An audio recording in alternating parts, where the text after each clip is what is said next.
À la recherche de l'essentiel. Le livre des vivants. De la part de Jésus de Nazareth. Un instrument de mesure, la tenue de noces. À partir de comment es-tu entré ici sans avoir la tenue de noces? Que veut réellement dire cette parole bien connue que le hasard, cette nuit, soumet à ma méditation, et qu'une fois de plus, je ne comprends pas?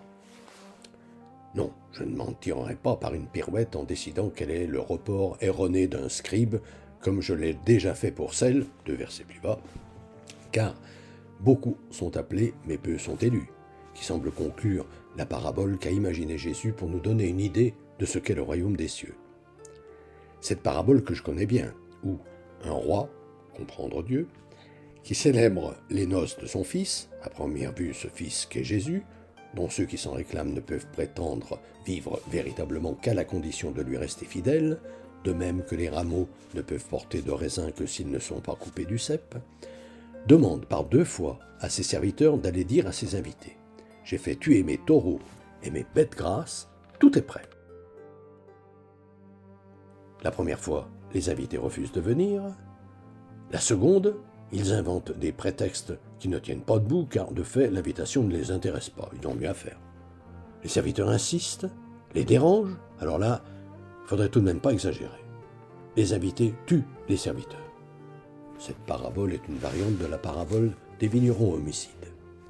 Le roi, en colère, met alors les maisons des invités à feu et à sang. Il en fait des êtres tellement agités par les obligations qu'ils s'inventent qu'elles en deviennent le but pour lequel ils sont sur terre, et on oublie leur raison d'être. Et afin de remplir la salle des noces, envoie d'autres serviteurs dans les carrefours appeler tous ceux qu'ils trouveront, les mauvais comme les bons. Les serviteurs s'acquittent de leurs tâches. Quand la salle est pleine et les nouveaux invités installés, le roi entre. Il examine tous ceux qui sont venus. Or, voilà qu'il aperçoit quelqu'un qui ne porte pas l'habit de noces. Cette fameuse tenue de noces qui me pose problème depuis toujours. Ça ressemble à quoi, un habit de noces? Pour un clochard, par exemple, ou quelqu'un qui traîne dans les rues parce qu'il est au chômage. Pour un désespéré ou quelqu'un du genre résigné, mais qui est encore capable de devenir un ouvrier de la dernière heure, que l'un des serviteurs de Dieu, le Père, invite aux noces de son Fils dans ce carrefour de la vie où, moi aussi, je suis en train de mendier. Surtout que Jésus précise, les serviteurs ramassent tout ce qu'ils trouvent, les mauvais comme les bons.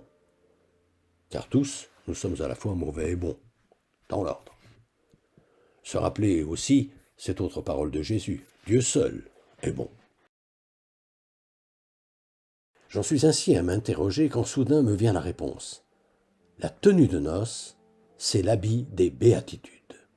Cet habit dont sont effectivement revêtus les invités heureux, mauvais et bons, à des degrés divers, ces hommes et ces femmes qui croient, mais dont la foi n'est pas compliquée, qui se gardent bien d'affirmer leur certitude parce qu'ils aiment avec douceur, dont la compassion les fait s'engager au service de leur prochain, qui sont affamés, assoiffés de justice, pour eux-mêmes ou pour les autres, qui savent pardonner, dont le cœur est pur, ces artisans de paix qui sont capables de découvrir dans ce que leur montre celui qu'ils appellent leur prochain, les richesses invisibles qu'ils cachent au fond de lui, et qui ont compris qu'il faut commencer par ne jamais mettre de l'huile sur le feu d'un conflit.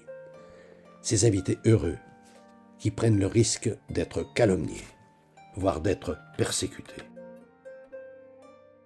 Cet habit de noces qui consiste à cesser d'agir en fonction de ce que pensent les autres, à ne pas les juger non plus selon les apparences, à acquérir ce regard qui permet de voir véritablement parce qu'il pénètre au cœur même des choses, des êtres et des événements. Cet habit de noces, qui est le billet d'entrée dans cette salle des noces que Jésus appelle aussi la vérité ou le royaume de Dieu, que l'on obtient en aimant son prochain, quel qu'il soit, au nom du Père, parce que, tout comme moi, il est le Fils du Père, comme nous invite à le faire Jésus depuis 2000 ans. À la semaine prochaine, fraternellement. Depuis des années, environ une fois par mois, j'envoie une lettre d'information spirituelle à tout mon carnet d'adresses. Le thème du moment est, depuis janvier 2019, être chrétien, ça veut dire quoi? Si ce sujet vous intéresse, n'hésitez pas à me transmettre votre mail, en vous contentant d'indiquer auditeur YouTube, vos noms et prénoms, et éventuellement votre numéro de téléphone si vous souhaitez me parler.